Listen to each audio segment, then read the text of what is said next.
प्यारे दोस्तों, ईश्वर ने हमें इस धरती पर भेजकर एक बहुत बड़ा उपकार किया है। हमें उसके कार्य के लिए ईश्वर को धन्यवाद देना चाहिए।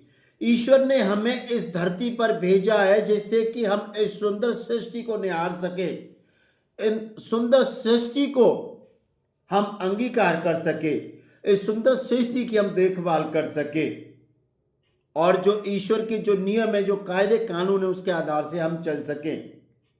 ईश्वर ने हमें एक अच्छा बनने के लिए, एक सच्चा बनने के लिए, एक पवित्र बनने के लिए इस धरती पर भेजा है। और ईश्वर हमसे चाहता है कि जैसे किसी खास उद्देश्य के लिए मैंने आपको भेजा धरती पर, मैं चाहता हूं कि आप वो खास उद्देश्य पूरा करें पृथ्वी पर। लेकिन प्यारे दोस्तों, ईश्वर ने तो अपना सबसे बड़ा परोपकार कर दिया। ईश्वर ने तो सबसे बड़ा अपना काम कर दिया कि हमें मां के पेट से जन्म देकर धरती पर भेज दिया।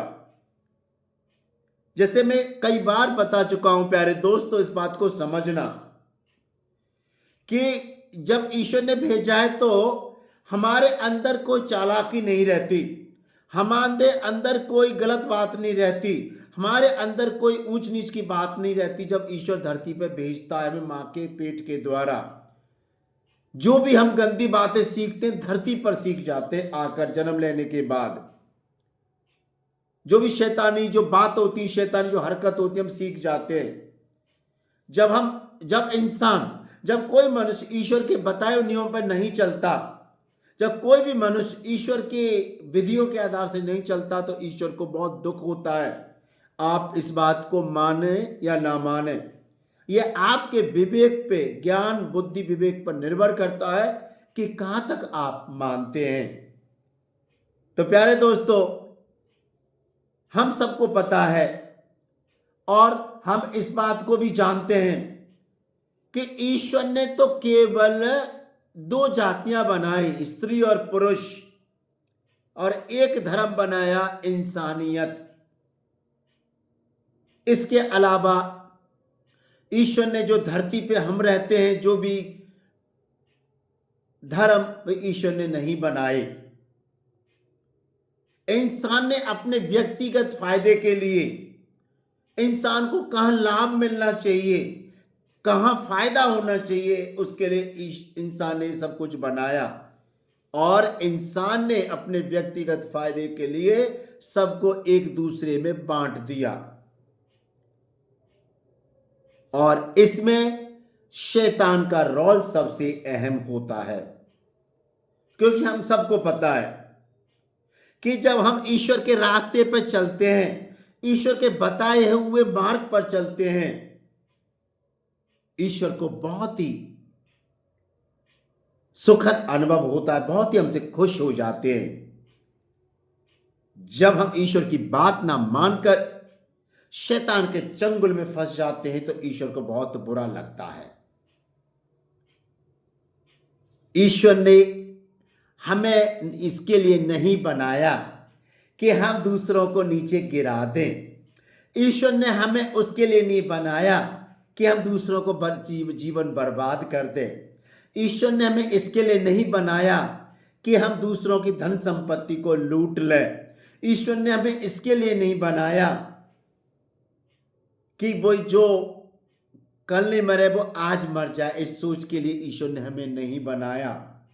ईश्वर ने तो इसलिए बनाया कि जाओ पृथ्वी पर, फलो फूलो, आनंद के साथ रहो और संसार में असंख्य हो जाओ और देवता स्वरूप, देवतुल्य स्वरूप इस पृथ्वी पर रहो और एक दूसरे की सहायता करो।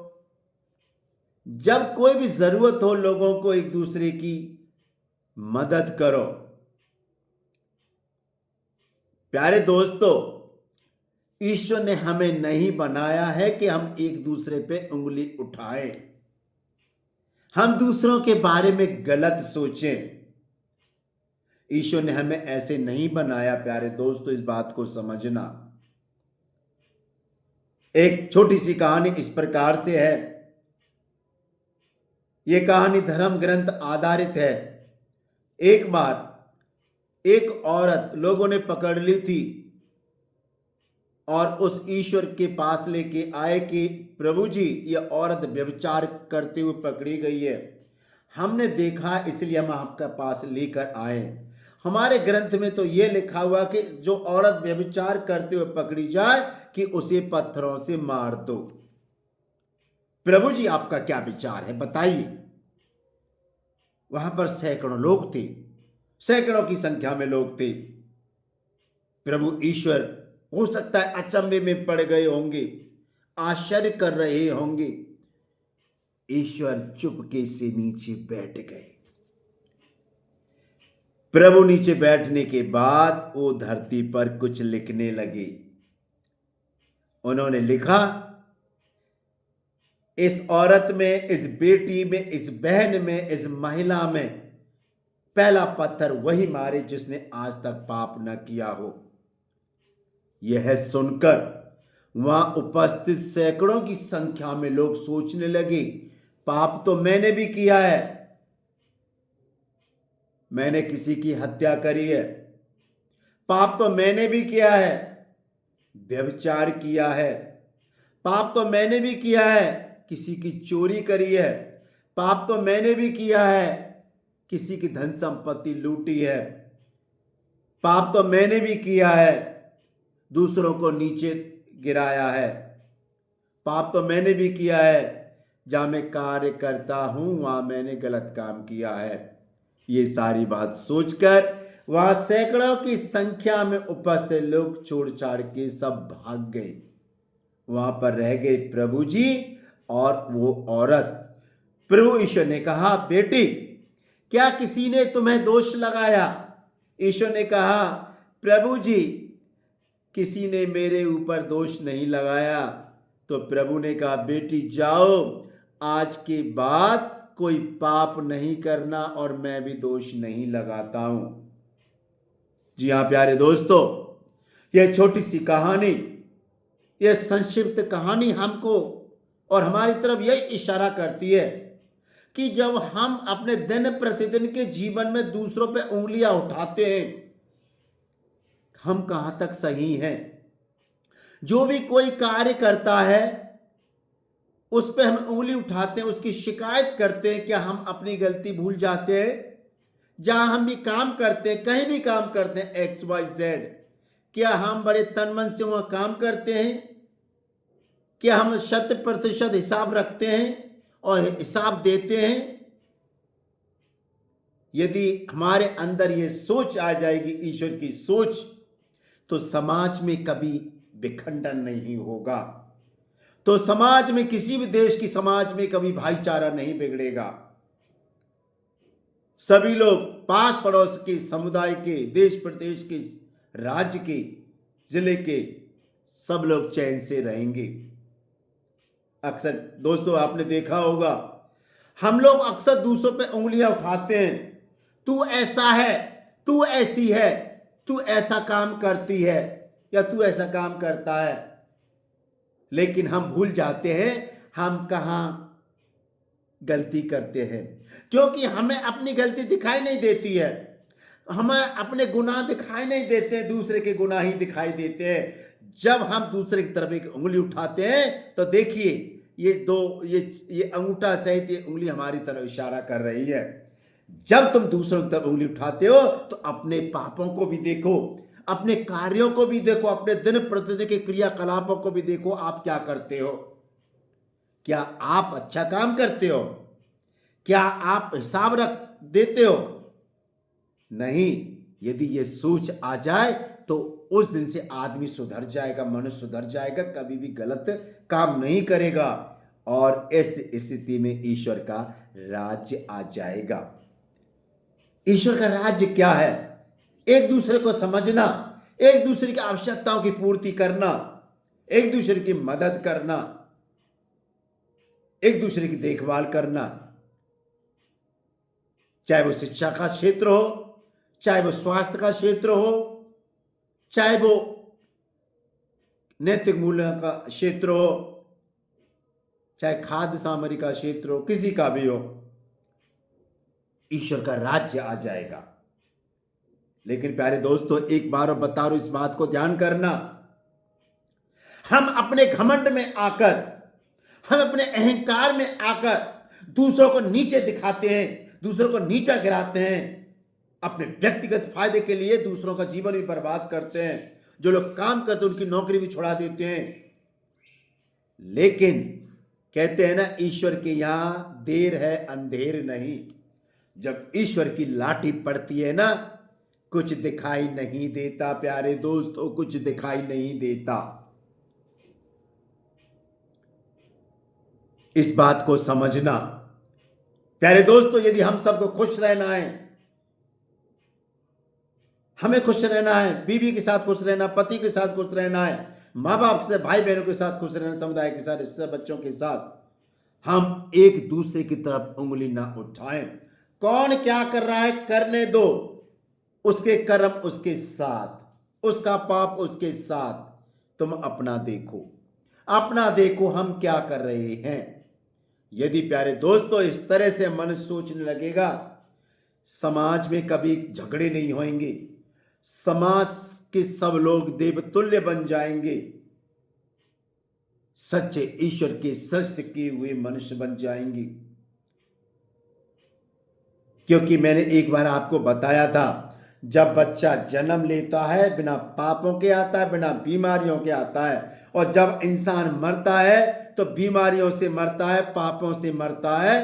क्योंकि कहने का मतलब यह है, जब ईश्वर ने हमें शुद्ध करके धरती पर भेजा, ईश्वर शुद्ध लेना चाहता है। ईश्वर ने हमें निर्दोष धरती पर भेजा तो निर्दोष ही लेना चाहता है। तो क्यों ना हम निर्दोष बन के रहें, अपने दिल को झांक के देख लें, क्या मेरे अंदर घमंड तो नहीं आता, क्या मेरे अंदर ये घमंड तो नहीं आता पैसे का, या कभी शारीरिक बल और मानसिक बल और आर्थिक बल और बाहुबल का और पेन कलम बल का घमंड तो नहीं आता। क्या मैं अपनी कलम से किसी दूसरे का जीवन बर्बाद तो नहीं करता। मुझे जो भी पद सौंपा गया है, जो मेरे अधीनस्थ काम करते हैं, क्या मैं मेरे जो वो कहना नहीं मानते हैं, क्या उनका मैं डरा धमका के उनका जीवन तो बर्बाद नहीं करता अपने कलम के द्वारा। यदि हम ऐसी सोच आ जाएगी, जब देखना हम सबके घर में अच्छा माहौल होगा। चाहे घर में किसी प्रकार की दुविधा, संकट है, परेशानियां, बीमारियां हैं, कभी नहीं आएंगी दोस्तों।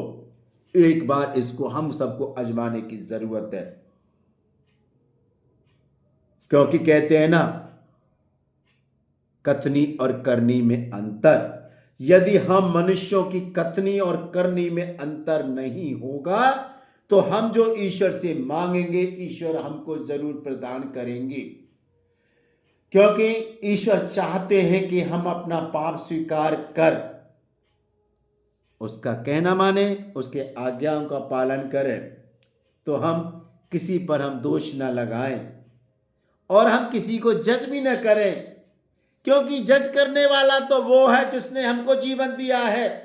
जज करने वाला तो वो है जिसने हमें धरती पर भेजा है। हम कौन होते किसी को जज करने वाले? कौन जा रहा है, कहाँ जा रहा है, कौन आया, कौन गया, क्या कर रहा है, हमें क्या मतलब। यदि ये सोच खत्म हो जाएगी, जब देखना घरों में आनंद आएगा, शांति आएगी और सभी लोग भाईचारे के साथ में रहेंगे। चाहे हमारा समुदाय हो, चाहे हमारा क्षेत्र हो, चाहे हमारा देश हो, चाहे हमारा राज्य हो या जिला हो। यदि हमारे अंदर अहम की भावना आ गई, समुदाय की भावना आ गई, ऊंच नीच की भावना आ गई, काले गोरे की भावना आ गई, गरीब अमीर की भावना आ गई, सोचो उस दिन से अहंकार आ गया और सोचो वहां पर दुर्गति स्टार्ट हो गई, प्रारंभ हो गई। कुछ लोग बोलते हैं, जो लोग गलत काम करते हैं हमेशा फलते फूलते जाते हैं। ऐसी बात नहीं है दोस्तों, क्योंकि जो फल फूल रहे हैं ना लोग, उनके हो सकता है कभी सत्कर्म करेंगे तब फूल रहे हैं, और जब सत्कर्म समाप्त हो जाएंगे ना, कोई बचाने वाला नहीं रहेगा। तो प्यारे दोस्तों, जो कहानी के आधार से हम किसी को दोष ना लगाएं, जिससे पर भी हमारा दोष, हम पर भी दोष ना लगाया जाए।